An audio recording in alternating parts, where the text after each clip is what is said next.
the stray dog doesn't like dog food. So today I made her some scrambled eggs. Sorry about this. Now I'm making her oats, it's hot, carrots, and shrimp.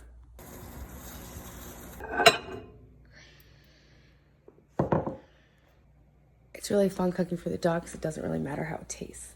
You just look. I just add the shrimp. Like, it literally does not matter if I overcook these shrimp. I think this is a really good meal for a dog.